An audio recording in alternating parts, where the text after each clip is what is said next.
Welcome back to The Legend of Heroes Trails in the Sky III, to more of the Abyss, the last area in fact. So let's go fight us, the final opponents. After we go down through some more, yeah, a lot of this stuff we probably don't even need to be fighting these enemies, however, it might be good to charge up our CP, because the last Abyss Fiend is the reason why I wanted to bring this party specifically. And so now we're going to find out whether all my efforts were in vain or not. I probably have enough Tiger Hearts to cover this party, because, like, you kind of want 3,000 strength for this. I think I just realized what it was saying. You're saying, my, that was easy, which makes sense, because he's Richard, and everything is easy, because he's, well, not fighting us back in, He must have been subconsciously holding back his true power when he was fighting us back at the end of FC. Okay, I was wondering about that because I felt for sure that I had got everything and that I had eaten everything I could, and I had one question mark on my recipe log. So yes, there's no achievement for it this time, but that is everything in the recipe book. Master's Hot Pot, 80 CP for everyone. Does require beast flesh and tender poultry though, which, and fish fillet, which are all monster ingredients. But, in fact, you know what? Let's actually have that now. I still personally don't really find sit-down meals to be that great, but I guess the Abyss is one of the few places where they are useful. Also, everyone recovered 65,535 HP, because I'm pretty sure that's like the HP cap, because it's some combination of binary numbers. That's like the maximum number you can store with that, so that's kind of funny. But yeah, that's the HP cap. It fully heals you regardless of how much health you have. Though given that you can only eat it on the field and Tita can't be in orbital gear mode on the field, I don't really think there's many people who could actually benefit from that much healing. Also, this is the other reason why you want to go into the Abyss, apart from Zemurian Ore, the achievement, and Stardor 15. Tournament invitation. Yeah, you might remember that I talked about a Nightmare Arena earlier in this playthrough. The Nightmare Arena is a thing that exists in this game, and I do plan on doing that, but not until after the final boss, because in my opinion, the Nightmare Arena is harder than the final boss. I personally treat it, I've described it as the super boss earlier, I personally treat it as this game's super boss. Even though some people like to complete it before going to the final dungeon, because I'll just say now that if you beat the Nightmare Arena with Annalise specifically, she gets an upgraded version of the Jinnu that is even better than her Zemurian Ore weapon, and it is the best weapon that she gets access to. It takes Annalise back up to how ridiculously overpowered she was in the mid-game. So, you've got that, and that is an option if you want to do that before the final boss, but in my opinion, the Nightmare Arena is harder than the final boss, so it's yet another example of a reward in an RPG that, to get it, you have to prove you don't need it. If you can beat the Nightmare Arena, the final boss should not be trouble for you at all. So, yeah, I personally will not be doing that, and I'll be saving the Nightmare Arena for a bonus episode at the end of the series. Lebensborn Plus. We never had a Plus version of that accessory earlier.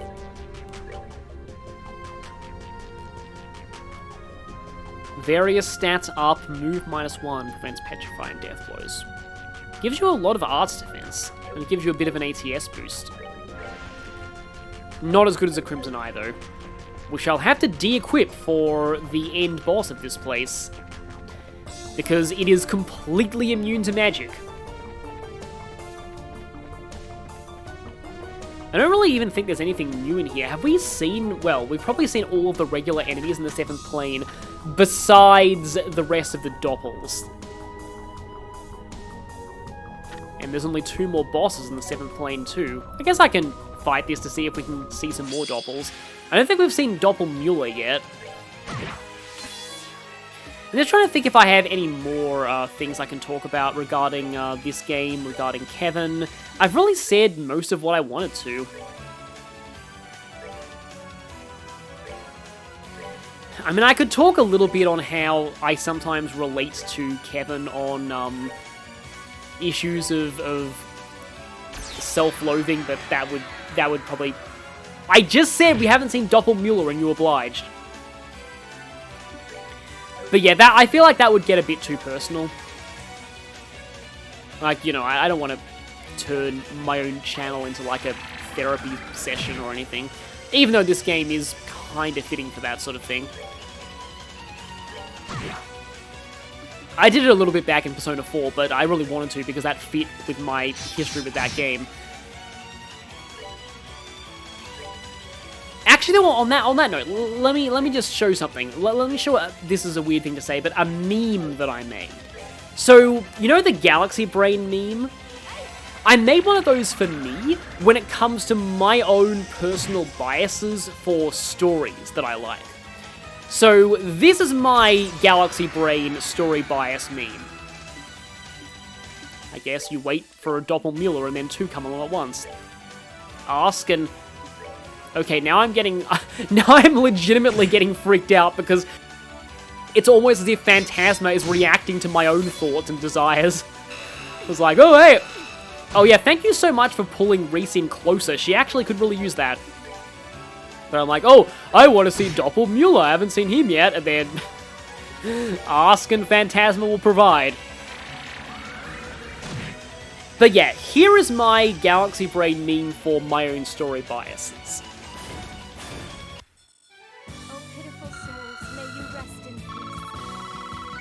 And I fully admit, this is, again, my biases. I know not a lot of people are like this, but I've just realized recently that these are the kind of stories that I really enjoy. The ones where characters fight, like, that the evil the characters are fighting is actually in themselves.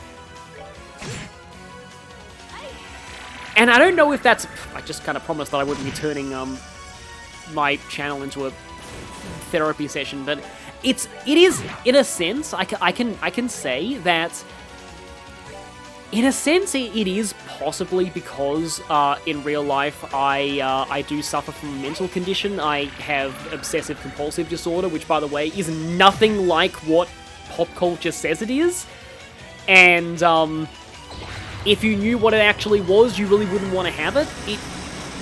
I kind of sum it up more like, to me, like, honestly, I haven't even seen Encanto yet, and I really, really need to. But from what I've heard, I feel like possibly the best representation of maybe OCD in media is Bruno from Encanto. Like, I feel like that's what it's like. It's kind of like, although going into my analogy would then be spoiling that movie, so I don't want to say that, but, if anyone's seen that, you might know what I'm talking about, but, yeah, it's like, look up what it really is if you're interested. But basically, the idea of essentially having another side of your mind that is constantly attacking you and something that you can't really get rid of, you just have to really live with. It's part of why I could never play Persona 4 the first time I played it, because it was just too... It hit close to home. I didn't understand why, because I didn't know that I had OCD at the time. It wasn't until after university that I found out. So I went through a big period of my life with this kind of horribly debilitating mental condition without really realizing that I had one. And I suppose maybe that's why I've come to appreciate stories where characters have kind of, you know, where characters' own minds are their own worst enemies, just like, in this case, in Phantasm with Kevin. And as is the case in a lot of Persona games. But I won't go too deep into that. I just kind of wanted to talk about how, you know, maybe that's why I resonate with these or rather why these stories resonate with me so much. Because I've always been, like my personal philosophy has always been kind of more like that we improve as a society and as humanity first by improving ourselves and self-reflection and examining how we act and how we behave, and just trying to constantly better ourselves and become better people and get better in the way we treat others. And that is an interesting thing to end on, as we're almost approaching this. 汝世の闇に寵愛されし少女我が元に引き連れよさすれば扉を開かん I didn't bring Ren down here because once you've found this, you can warp back to this door with the cube at any time. So we'll come back here with Ren, but I will just say I'll definitely be giving a more in-depth content warning when I get to Star Door 15 in its own video. But I'll just say now, Star Door 15, the content covered in this door, makes Chapter 7 look like a show for preschoolers. So just be warned, like, I would give this game possibly even higher than an M rating for this door alone. It's Ren's backstory, it makes explicit everything that was only implied in Sky SC, and yeah, just be warned in advance that that door is just one of the most horrifying things in pretty much any media that I've experienced. Now, I was going to use an EP charge, and then I realized I don't even... Oh, actually, no, I probably do need to cast buffs in this fight, so I will still need EP. Probably spread out for this, too. Because the end boss of the Abyss is something you may not have been expecting. It's a Shining Palm. But it's not just any Shining Palm. It's the most evil Shining Palm in existence. And are we topped off on CP? Yes, everybody has 200, that's good, but also, we need to have... I am probably going for a double Tiger Heart on Richard. Estelle has a double Tiger Heart. No, she needs the Ruby Gem. And Joshua is actually going to swap Carnage over to Richard because, like, again, like, I need as much strength as I can get because this is a Shining Palm. It has ridiculous defense, and if you can't really do a lot of damage to it in one go, like, S-Crafts are really your only hope here because everything else is just going to do nothing, and it's immune to art. So this is what I'm going all in on. And you know what, just to be sure that I can get my buffs off, I might actually go full-on Kitty Suit Fool's Emblem for Reese, so that'll give her 185 speed. And I kept the Force Flag on Estelle for its better other stats, but I bought a stronger weapon for Estelle back at the garden just for this fight, because again, every bit of strength helps here. You know what, I'm actually gonna... Oh, no, actually, no, I established earlier that Yargd Armor's better for strength boost than Kaleido Armor. I don't have any shoes that boost... No, I don't have any shoes that boost strength. Okay. I'm a little nervous about this, too, because if this goes wrong, then there's really not a whole lot I can do except head all the way back to the garden and try again, but this should be fine. Also, prepare for the return of overdosing Heavenly Bliss.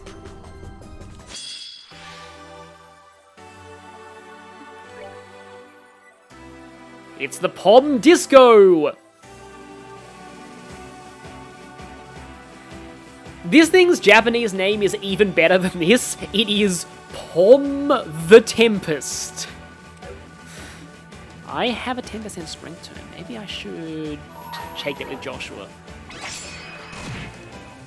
Yeah, you see why I wanted as much strength as physically possible here. Oh boy, I may not even... Okay. So step 1. Do you even have Zodiac? You do, good. Okay, let's set this up. And then I'm going to wiggle the right stick around so that I use all of my S-Brakes.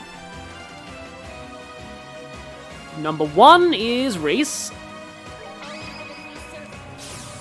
How much is this going to do? Yep, barely anything. You see why I was worried about this, but now Estelle, and especially Richard, are going to be going.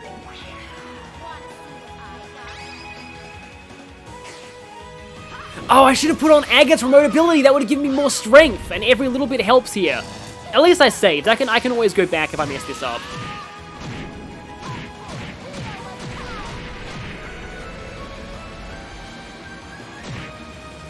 No, I didn't need it, I one-shotted it.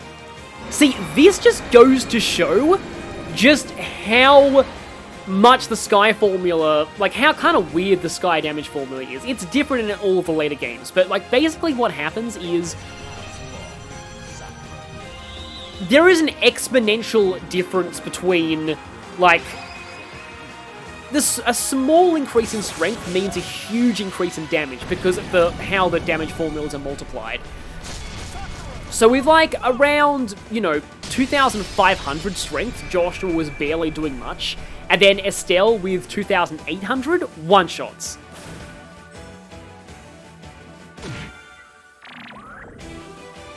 And these things can seal your CP if they hit you, so that's why you, Oh, reflected. But yeah, that's why you want to kind of use most of your CP at the start of the fight.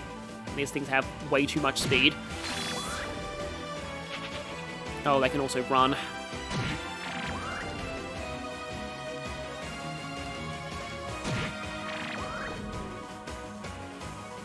Okay, like there's not really a whole lot else to do here other than I don't have enough for Holy Blessing, so ice cream time.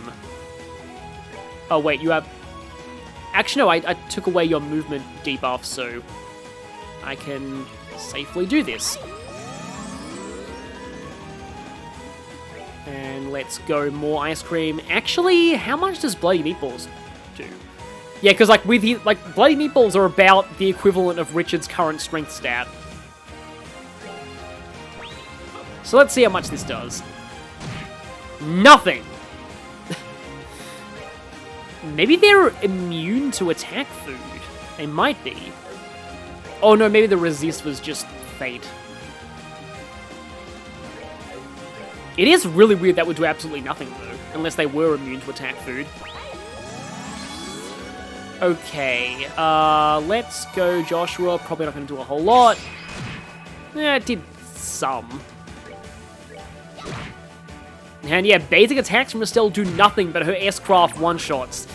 So that's another reason why this game's formulas are pretty weird.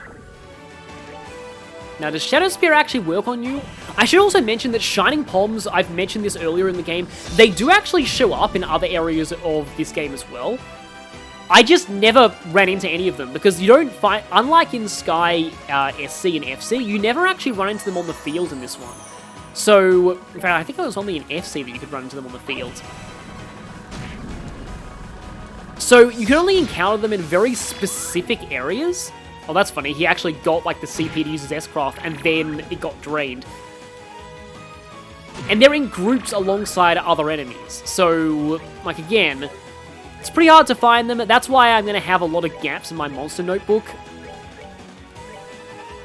But as you've seen so far, like, the rubber band experience scaling of this game means that you really don't actually need Shining Palms at all. You can farm them if you really want to, but it's not necessary. And you know what would really suck? To go through all of this and then accidentally hit run. I think that should take them out. There we go. See, even a whole pack of Shining Palms is only worth a little over 1,000 experience for us at this point. That is why this whole party is pretty much set when it comes to experience. We do get basically the maximum amount of CP you can get from a single battle in this game, and also that run through the Abyss gave us a lot of CP, which is good. Crest Charm Plus. And the final Zemurian Ore, and the Tempting Fate achievement, and the Shining Emblem. So, yeah, let's firstly... Did I already have a Crest Charm Plus? I did, yeah. But the Shining Emblem... Various stats up, prevents ailments except KO. So it's basically just a better Grail Locket. That's pretty cool. And yeah, there's no way out at this point. The Abyss is a dead end, but we do have Star Door 15 as an anchor point to walk back here whenever we want to.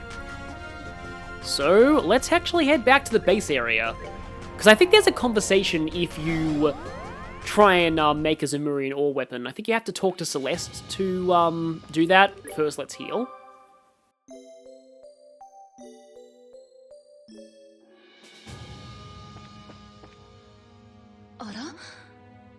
あなた方から感じる波動はそれはもしやゼムリアストーン Oh, Zemuria Stone in Japanese. なんてこと。そんなものまでが影の国で再現されているなんていつの時点で。いえ、まさか最初から。あなた方の時代でもおそらく同じだと思いますが、その素材の組成はいかなる方法をもってしても解析不可能とされていました。ですが奇跡的な偶然により加工法だけは発見されています。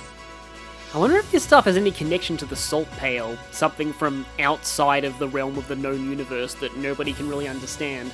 あなた方が望むなら庭園の機能を使うことでその石からルブを作成しましょう。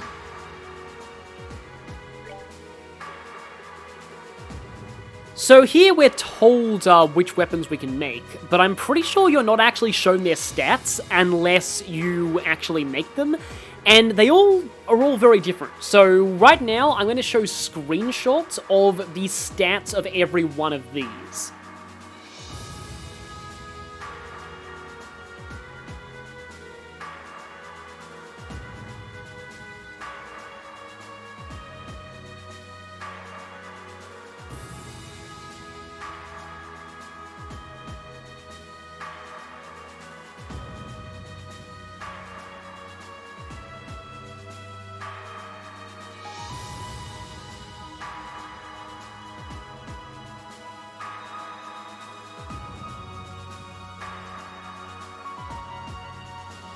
And yes, Ark and CL here did predate it being used as the name of a circus troupe in the Crossbell games. I don't know if that was an intentional call forward or if it was just a coincidence. But of these, there are a few that I definitely want to warn against making. Well, I was about to say this one and then I realized this katana is good for Richard. But if you want this for Annalise, her Jinu plus, her upgraded Jinu from the Nightmare Arena is better than this. Similarly, the Templar sword you can make here. The one you find for Reese in Phantasma has that 200 ATS boost, which is arguably a lot better than this one, so most people don't end up making this. The Orbital Gun as well, it doesn't really boost art, so it's only really worth it if you want to give it to Josette. And yes, because you get one of them off of each of the Fiends, you can only make 4 of these per playthrough. So choose carefully which ones you want to go with. I guess I can mention that Kevin and Reese are required to be in the party that fights the final boss, but again, I don't recommend making Reese's ultimate weapon here, so really it just kind of comes down to Kevin. The Nemesis Ripper for Ren gives plus 10 speed, which can be a very useful boost to her, so that's something to consider. A lot of the others give speed though too, so it's really all up to you. Yeah, no, don't worry, we'll come back to make some weapons eventually. And, you know what, I think while we're here, let's go ahead and talk to everyone in the garden.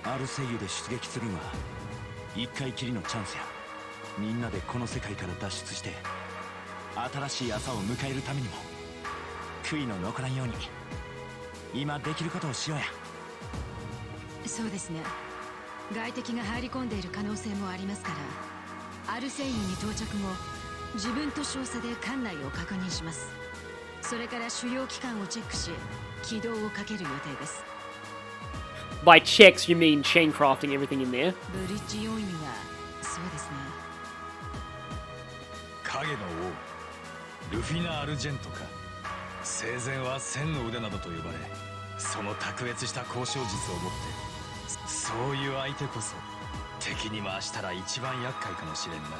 Well, as I've said many times, it really isn't her.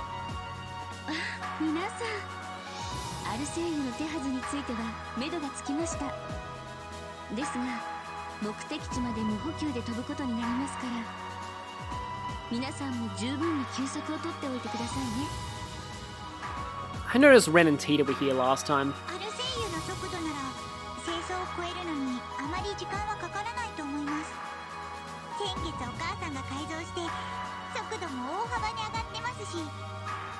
I'm assuming that she also added graffiti all over the engine room that just says, "Die, Agate, die."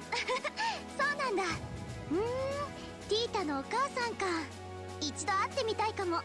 Be careful what you wish for, Estelle. お母さんとお父さんもお姉ちゃんたちと会いたがってたよ。お姉ちゃんたちが帰ってきたら絶対に紹介するね。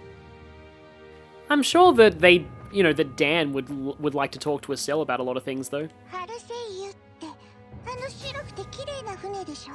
Also, the one that I constantly struggle with the pronunciation of, because as you can hear in Japanese, it's Aruseiyu, but I think the U at the end is silent, and I've heard it said as both Arsail and Arsay in English voice acting. I think it's Arsay. レンも前から乗ってみたかったの。甲板からの眺めがとっても良さそうじゃない？ If you decided to, come with us permanently, then you could ride the Arsail whenever you want. I just call it Arsail again. 我の送りし知識のかけら、よくぞ全て閲覧した。汝らの探求心をたたえ、ここに祝福を与える。 Esmela's Circuit. I don't think I knew that existed before. Huh. Esmela's Circuit. Various stats up prevents ailments except KO. I guess people were right about reading being good for you. あれ、アガト、ティータのそばにいなくていいの？だから俺は別にあいつの保護者じゃねえっつうの。それにダチと一緒なんだからよ。そっちの方がいいだろう。なんだよ。なんか文句あんのかよ。一度この庭園を離れればもう後戻りはできん。おそらく装備を補充できるところもないだろう。 Unless we wish really, really, really hard for there to be a shop in the Lord of Phantasma's lair. I mean, it could happen. 万全の準備を整えておけよ。 I mean, I wonder if that thing that, Peach does to Bowser in Paper Mario would work, like saying, okay, Lord of Phantasma, we really, really hate shops that sell free Zemurian ore weapons. That would be the best possible way you could torture us. We hate free ultimate weapons. Oh, I forgot about this. Yeah, Gilbert's in the garden, finally. ほら、しっかりしろ。へばってたら置いてくぞ。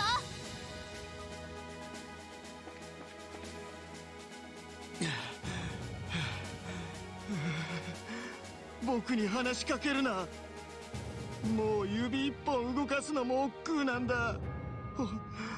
ほっといてくれ。だから話しかけるなって言ってるだろ。くそ、おちょくってるのか？おちょくってるんだろ。もうほっといてくれよ。笑いたいなら勝手に笑えばいいだろ。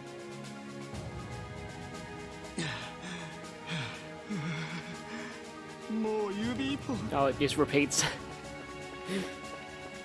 But it almost makes you feel bad for him. I do think that, I mean, it could have been kind of funny if he was a party member. I'm not saying he should have replaced anyone else here, but having him as a party member might have been interesting. Because yeah, getting to play around as like one of the comic relief villains would be pretty fun. I already talked to him, but does anyone in our party have anything to say to him? どうやら僕としては Yeah, no. Maybe if we had Shera though. Speaking of which, Olivier and Shera are both staring out into space, dotting. I wonder if that implies anything. 本音と取っていいものかしらね。あれ、知らねえ。どうしたの？タロットカードを忘れちゃってるわよ。いいのよ。久々にいいカードが出たから記念に置いていくの。記念にって。Is that about Phantasma or is it about something else? さてと、私も準備に入りますか。磨いてこそ銀線だものね。Can't see what card it was though. Maybe the sun? すごい気迫。これはライバルとして負けてられないわね。まだまだこれからだよ。まだ Well, she'll have to do better than this because I'm going to be having to fight the Nightmare Arena with her. どうやら心配するなオリビエ。耳たぶを掴んででも連れて帰ってやる。ミュラ君ひどい。ケビンさん、長いようで短かったですね。そうかもな、ヨシャ君。一つだけ白状しとくわ。俺な、今君のことがめっちゃ羨ましいみたいや。え？俺と君はある意味同じような道を歩いてたやろ。なのに君だけが一人日の当たる場所に戻れて。半年前は良かったなとしか思えへんかったんやけど、なんでか今になって猛烈に羨ましくなってきたわ。ケビンさん、多分それはケビンさんが諦めなくなったからでしょうね。ああ、どうやらその通りみたいや。なんかみっともないな俺。いいじゃないですかケビンさん。必ずこの世界から脱出しましょう。みんなと、それと自分自身を信じて。ああ。 Oh, that's a great conversation. I'm glad I got that. 5年前のあの日、私を助けてくれたのはやっぱりケビンと姉様だったのだと思う。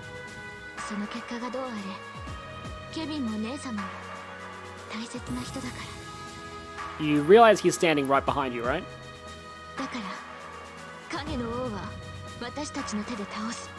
姉様のためにも。あ、そうね。で、リースは何やってんの？食料確保は前線において最も重要な使命。笑ったら殴る。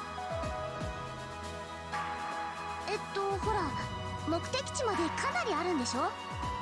途中でお腹すくと思うし、やっぱり最低限の食料は必要よね。There's Richard. 私は自分がここへやってきたのは偶然ではないと思っている。それが何者の意志であれ、私はここで得難きものを得た。ならばここからは私にできることを精一杯やらせてもらう所存だ。Richard is a bit of a foil to Kevin in a way because he was also self-deprecating when he was first in here, but now he's just, yeah, looking on the bright side and wanting to just make the best of this opportunity going forward. ああ、どうやらOh, no extra dialogue if you bring Shara. And no extra dialogue if you talk to Shara with Olivier. And that is pretty much everything that we can do right now before the final battle, apart from 2 doors. So, next time, and I apologize for this in advance, next time we will be heading to Star Door 15 with Ren, and after that, the Star Door that I put off for all this time, it'll be a good cleanser after the Ren Door, and a good teaser of things to come before our final battle in Phantasma. And then, it'll be time to head to said final battle, but before that, I am going to have to do a bit of training. I don't want to do too much, and as I said, you don't really need to grind in the Abyss all that much because the enemies in the final dungeon give so much experience that you're not going to be under level for the final battles. But I do want to try and get everybody to level 130, just to make things a little bit easier going into the final dungeon. And also, I will be making a lot of quartz, because we're going to want as many of those gem quartz as we can. We'll need enough quartz to cover a full party of all 16 of us. I'm pretty sure it's 16. So, with all of that, next time...